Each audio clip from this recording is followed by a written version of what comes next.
Hi there. Happy Friday.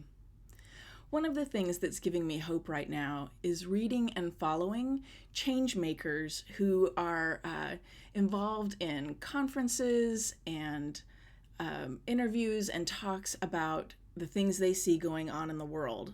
So, what I'm thinking of specifically is I get a newsletter from author Resma Menachem. Many of you will remember that we were reading his book, My Grandmother's Hands, last year about healing racialized trauma.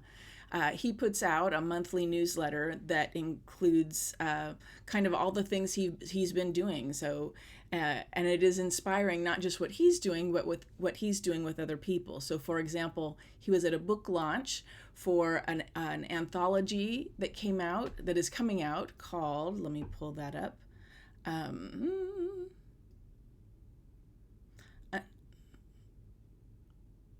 We Are Meant to Rise, Voices of Justice from Minneapolis and the World.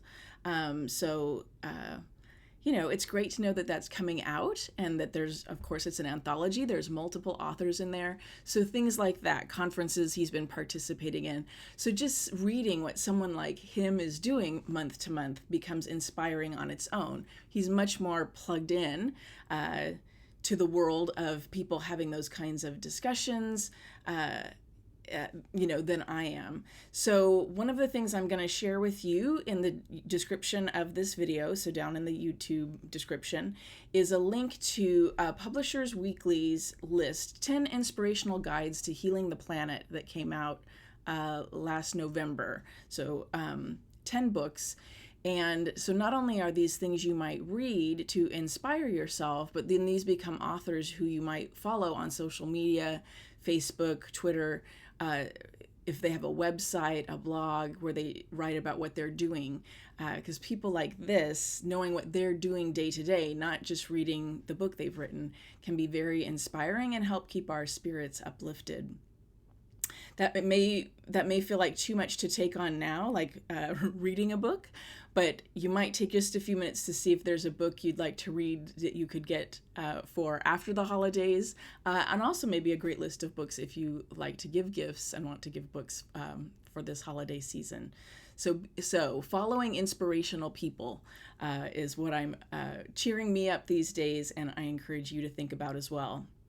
So something to focus on.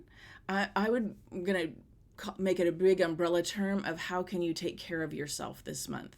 I asked this question on Facebook yesterday, and someone shared that they don't have time for certain kinds of self-care and hugs, and that's okay, like if that's the reality. But one of the things you can do is to look ahead and schedule something for yourself when you do have time.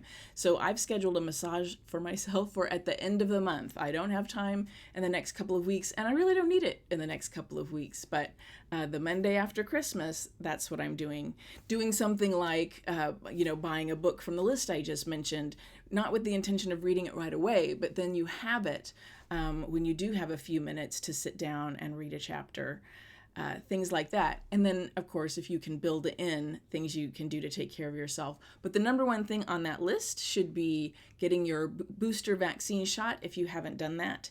So please, please, please, no matter how busy you are, you're eligible for the booster when it's been 6 months from the date of your second dose of the COVID vaccine. So that would mean if you got it in mid-June, you're eligible now. So that's the best way we can take care of ourselves and each other. And then when we have time to do more, we can do more. I hope your December is nourishing and joyful as much as possible. Blessings and love to each of you.